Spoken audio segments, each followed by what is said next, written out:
Hello बच्चों, आइए प्रश्न को देखते हैं। पी ए बटा बी, इसका मतलब ये है कि जब बी घटित हो चुका है तब ए के घटने की प्रायिकता ज्ञात कीजिए।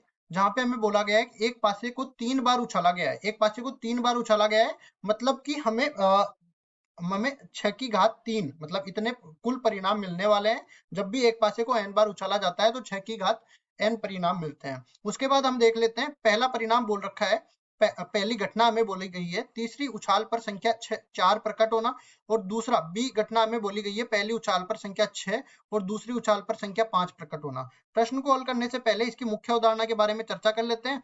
मुख्य अवधारणा, मुख्य अवधारणा में कुछ इस तरह से देखो। पहली चीज तो पी ए गिवन बी, मतलब पी ए की प्रायिकता जब बी घट चुका है, ठीक है, ए के घटने की प्रायिकता जब बी घट चुका है, ये बराबर किसके होगा, ए और बी के एक साथ घटित होने की प्रायिकता बटा में बी के घटने की प्रायिकता।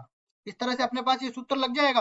अब देखिए हम लोग क्या कर लेते हैं, सबसे पहले हम लोग करते हैं कि एक पासे को 3 बार फेंका गया है तो प्रतिदर समष्टि में अवयवों की संख्या, तो लिखेंगे प्रतिदर समष्टि में अवयवों की संख्या, प्रतिदर समष्टि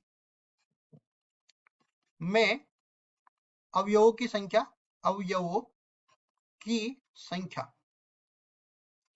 यहाँ पे देखेंगे प्रतिदर समष्टि को s से व्यक्त किया जाता है, तो प्रतिदर समष्टि में अवयवों की संख्या को ns से व्यक्त किया जाएगा, और ये 6 की घात 3 के बराबर, क्योंकि 3 बार उछाला गया है, 216 के बराबर अपने पास कुल परिणाम आ जाएंगे। अब देखो एक घटना हमें बोली गई है क्या, तीसरी उछाल पर संख्या 4 प्रकट होना। तीसरी उछाल पर संख्या 4 प्रकट होना, 4 प्रकट होना। अब देखो कुछ इस तरह से इसको समझो। मैं देखो यहाँ पे बोलूंगा कि 3 अपने पास पद है, तीनों पदों में तीसरी उछाल पर तो 4 प्रकट कर दिया, मतलब तो यहाँ पे तो 4 आ गया, लेकिन बाकी 2 जगहों पर अपने को 6 संख्या तो यहाँ पे मिल सकती है, क्योंकि पासे पर 6 फलक होते हैं, और 6 संख्याएं अपने को यहाँ पे मिल सकती है, और एक संख्या यहाँ पे मिली गई, तो कुल मिला के अपने पास ए में अवयवों की संख्या किसके बराबर आ जाएगी, 6 गुणा में 1 के बराबर, जो कि 36 के बराबर आ गया। अब उसके बाद देखो आगे बढ़ते हैं और बी की चर्चा कर लेते हैं। यहाँ पे बोला गया है कि पहली उछाल पर संख्या 6 और दूसरी उछाल पर संख्या 5 प्रकट होना। तो बोलेंगे पहली उछाल पर संख्या 6 व दूसरी उछाल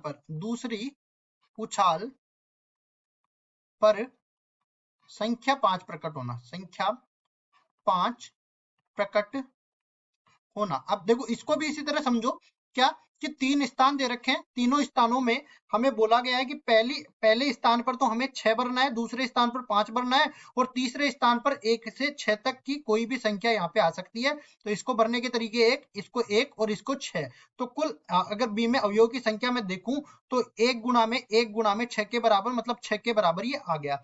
अब देखो यहाँ पे हम लोग इसी तरह पढ़ते हैं कि सबसे पहली चीज पी ए की मैं बात करूं तो ये अपने पास एन ए बटा में एन एस के बराबर आ जाएगा, जो कि हम लोग देख सकते हैं कि 36 बटा में 216, मतलब कि ये 1/6 के बराबर आ गया। इसी तरह मैं पी बी की बात कर लेता हूं, तो पी बी किसके बराबर आ जाएगा, ये बराबर आ जाएगा एन बी बटा में एन एस। तो एन बी कितना आ गया 6, और नीचे आ गया 216, तो ये 1/36 के बराबर आ गया। अब बारी है एन ए इंटरसेक्शन बी की, ठीक है।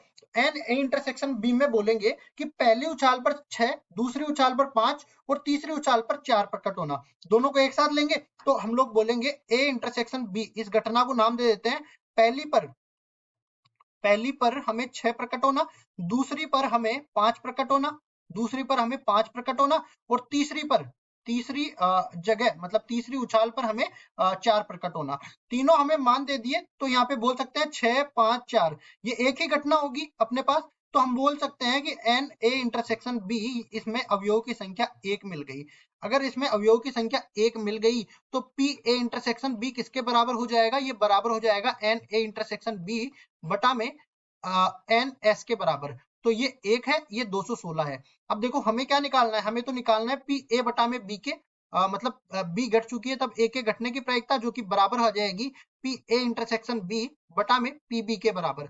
अब देखो ऊपर वाला तो अपने पास किसके बराबर है, 1 बटा में 216 के बराबर है, और पी बी का मान हमने निकाला है यहाँ पे 1 बटा में 36 के बराबर, तो ये 1/36 आ गया। अब आप देख सकते हो ये पूरा 36 बटा में 216 के बराबर बन गया है।